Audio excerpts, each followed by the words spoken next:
de la moutarde, du pain de beurre, des petits oignons, des confitures et des œufs durs, des cornichons, des cornets de bif.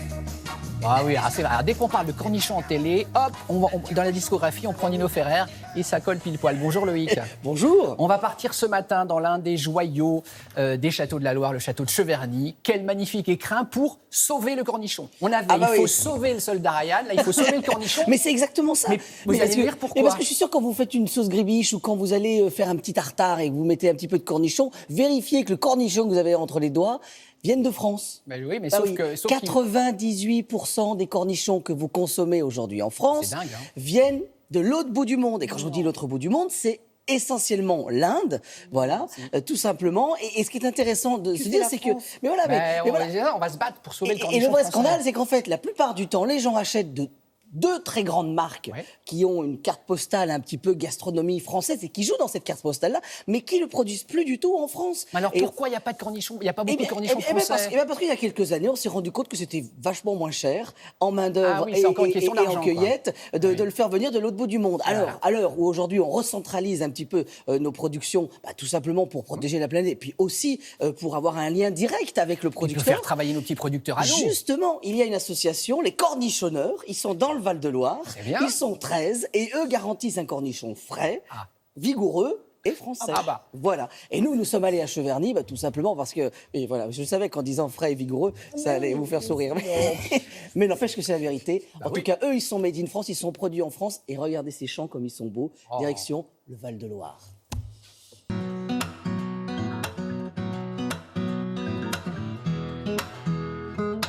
Entre la fusée de Tintin et Moulinsart, il y a le triporteur à Cheverny. Bienvenue en Vallée de la Loire.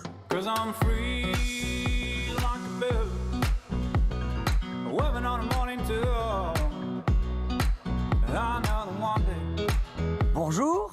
Ça, Denis, c'est des pieds de cornichon. Voilà, c'est du petit cornichon français. D'accord. Donc, ce matin, on fait la cueillette des beaux petits cornichons. Pourquoi c'est le matin, la cueillette? Vous avez ces petits cornichons-là. Si on le laisse grossir pour demain, il sera de cette grosseur-là. Donc, c'est pour ça qu'il faut passer assez rapidement pour le ramasser. C'est génial, ça veut dire que ça pousse tout seul, le cornichon. Oui, ça pousse tout seul, exactement. Oui. Par contre, pour le ramasser, ça ne se fait pas tout seul. D'accord. J'ai l'impression, Denis, que la production de cornichons, on a failli la perdre en France. La production principale a disparu de France pour des problèmes de main-d'œuvre. Donc, en fait, le cornichon a été exporté en Inde. Et ce qui veut dire que 98% des cornichons en France viennent d'Inde. Voilà. Comme on n'a plus de culture de cornichons, en fait, on forme plus de gens à ramasser ces cultures-là. Et petit à petit, on perd cette culture-là. Aujourd'hui, on est 13 producteurs dans l'association. On essaye de trouver des nouveaux producteurs parce que la demande du marché français est là. Mais bon, on en trouve, mais bon, ça se fait tout doucement. Donc ça veut dire que si ce matin, il y a des gens qui se sentent l'âme de cultiver des cornichons... On est preneurs. Là, j'avoue qu'avec le décor, Anthony, c'est chouette, hein. On est plutôt bien. Petit barbecue sur les pelouses du château de Cheverny. Alors là, on va préparer du bœuf avec des cornichons crus. Des cornichons crus. Ils ont donné un nom à la recette. Tataki de bœuf au cornichon Français. Au cornichon français.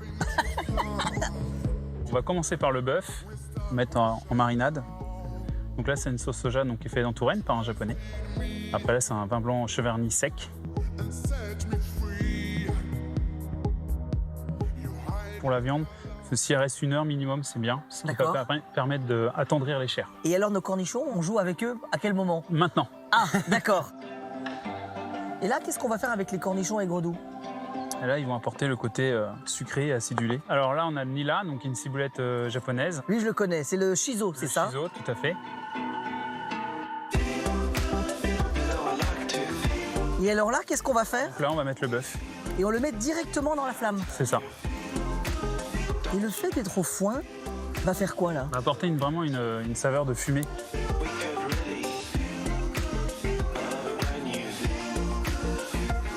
Ouais.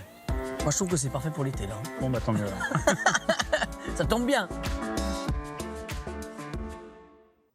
Un tataki, Loïc. Un tataki, oui. Alors en fait, le tataki, c'est au carrefour du steak tartare, parce qu'on a ce côté un petit peu cru, et du carpaccio, parce qu'on va couper très finement la viande, en fait, mais pas aussi finement que nos amis italiens le suggèrent. Et en fait, on va légèrement fumer et faire cuire comme ça directement dans la flamme. Ouais. Ça veut dire qu'en fait, on va pas chercher à faire griller la viande, pas du tout, comme on pourrait le faire sur une plancha. Et c'est juste incroyable, parce que le foin va fumer la viande, et ça, c'est magique. Voilà. D'un mot, la culture du cornichon. Oui, ah bah oui. Alors juste pour la spécificité en fait, c'est ça. Pour expliquer la spécificité de nous, notre côté Frenchy. Oui. On dit l'art de vivre à la française. Oui. Nous sommes un peu le raffinement au niveau mondial. C'est vrai. Le dire. Regardez Madame Briouet avec l'incarnation. Voilà, c'est exactement ça. Et donc en fait, pourquoi nous sommes particuliers ? Parce qu'on mange le cornichon quand il est petit. C'est-à-dire que quand il est petit, le bébé cornichon, c'est-à-dire qu'en gros, ce sont des jeunes pousses et des jeunes cornichons qui sont tout petits et qui, en une journée, vont pratiquement doubler de volume. Ah oui. Et donc, c'est pour ça que notre récolte, elle nous coûte un peu plus cher en France, déjà parce que la main-d'œuvre est plus chère qu'ailleurs, mais aussi parce qu'on est obligé de venir tous les jours pendant toute la saison pour cueillir ce cornichon, sinon il serait trop gros. Et un cornichon trop gros, c'est intolérable. Ah non, oui, c'est pas bon. C'est intolérable. Merci beaucoup, Loïc. C'était divin et ça donne faim.